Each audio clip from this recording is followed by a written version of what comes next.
जय श्री महाकाल जी, जय महाकाली जी, जय हो काल भैरव बाबा जी की। मैं दास कमल शर्मा आज फिर से लाइव आया हूँ। तो ये लाइव इसलिए आया हूँ कि कई लोगों के कमेंट्स आते हैं रील के ऊपर कि भैरव कौन है। बटुक भैरव और काल भैरव एक है, काला भैरव और काल भैरव एक है। मैंने भी जैसे वेदों में से पढ़ा है या कहीं पढ़ा है तो उसी बारे में ज्ञान की बात करूंगा। एक है, कुल मिलाकर 64 भैरव हैं, जिसमें से 52 भैरव माँ शक्तिपीठ के साथ सक्रिय हैं। जिन भैरवों में उन 52 भैरवों में उनमें आते हैं मर्दंड भैरव, संचार भैरव, जटाधर भैरव, विष्णु भैरव, नीलकंठ भैरव और संचारक भैरव, विरूपाक्ष भैरव। ये 52 भैरव कुछ इस प्रकार इनके नाम हैं। इनके ऊपर 8 भैरव और सक्रिय हैं। उनका नाम है अचितांग भैरव, रुद्र भैरव, चंद्र भैरव, कपाली भैरव, उन्मत्त भैरव और क्रोध भैरव तो और भीषण भैरव और संहार भैरव। ये 8 भैरव अलग से हैं। ये कुल टोटल मिलाकर ये 64 भैरव हो जाते हैं। 7 के ऊपर एक उपसहायक होता है और ये 64 भैरव बन जाते हैं।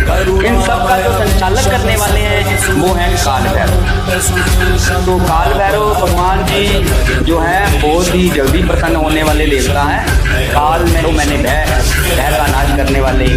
तो इनकी जो पूजा विधि है या इनकी जो जिस तरह इनको उपासना की जाती है तो 2 प्रकार से इनकी उपासना की जाती है। एक है बटुक भैरव साधना, एक है काल भैरव साधना। जो एक सात्विक तरीके से की जाती है वो है बटुक भैरव साधना, जो तामसिक तरीके से की जाती है वो है काल भैरव जी की साधना। तो साधना तो अब इन्हीं में आ जाइए कि बटुक भैरव कौन है तो काल भैरव कौन है। काल भैरव का जन्म भगवान शंकर जी के क्रोध से उत्पन्न हुआ था। तो वह संहारक के रूप में उनका जन्म हुआ था। किसी समय की बात है, ब्रह्मा जी ने किसी वक्त में शंकर जी को कुछ कटु वचन बोल दिए थे। तो भगवान शंकर जी के क्रोध से एक जो मनुष्य पैदा हुआ था वो काल भैरव थे। तो भगवान शंकर जी ने उन्हें आदेश दिया कि इनको दंड दिया जाए ब्रह्मा जी को। तो काल भैरव जी ने अपने चींची उंगली से ही ब्रह्मा जी का 5वां मस्तक काट दिया था। तो इस प्रकार काल भैरव जी का जन्म हुआ था। तो बटुक भैरव जी महाराज की 2 कथाएं प्रचलित हैं। एक तो वो कथा है जिसमें एक राक्षस था। राक्षस ने ब्रह्मा जी की उपासना करी। उसने ब्रह्मा जी से वरदान ले लिया कि मुझे ना भूत में मारा जाए ना भविष्य में मारा जाए। तो उसने बहुत ही हाहाकार मचा रखा था। तो उसका संहार करने के लिए भगवान शंकर जी ने एक 5 वर्षीय बटुक भैरव जी का रूप धारण करा था, जिसे सभी देवी देवताओं ने अपनी शक्तियां दी थी। फिर उस बटुक भैरव जी ने उस राक्षस का वध किया था। और एक कथा है बटुक भैरव जी की, जब माता महाकाली जी ने उर्दंग नाम के राक्षस का वध किया था।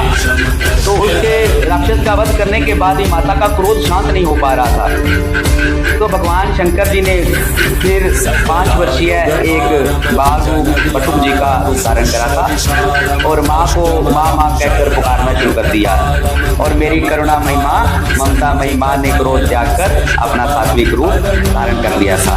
तो इस प्रकार ये बटुक भैरव। इसी प्रकार स्वर्ण भैरव है, आकाश भैरव है। इनका जन्म स्वर्ण भैरव जी का जन्म कैसे हुआ? स्वर्ण भैरव कौन थे? स्वर्ण भैरव कभी लंबे समय तक, हजारों वर्षों तक राक्षसों और देवताओं में युद्ध चला था। तो उस युद्ध के कारण धन की विपदा आ गई थी। जहाँ तक कि कुबेर के पास भी, कुबेर जो देवता थे धन के, उनके पास भी धन की कमी हो गई थी। तो फिर सभी देवता मिलकर भगवान शंकर जी के पास गए। फिर भगवान शंकर जी ने उन सभी देवताओं को बताया कि आप स्वर्ण भैरव नाथ जी की पूजा कीजिए तो वो प्रसन्न होंगे, तो आपको धन की प्राप्ति हो जाएगी। फिर कुछ सभी देवताओं ने मिलकर, यहाँ तक कि माँ लक्ष्मी जी ने भी कुछ 3000 वर्ष तक स्वर्ण भैरव जी की उपासना करी। फिर स्वर्ण भैरव जी महाराज जी प्रसन्न हुए। फिर उन्होंने अपने चारों हाथों से धन की वर्षा करी। उस धन से फिर सभी देवता को लाभ प्राप्त हुआ। इस प्रकार कहीं मेरे से कमी रह गई हो तो मैं क्षमा पाती हूँ। मैं फिर से कहना चाहूँगा, मैं कोई पहुँचा हुआ कोई विद्वान नहीं हूँ, ना ही कोई पुरोहित हूँ, ना ही मैं कोई बाबा हूँ।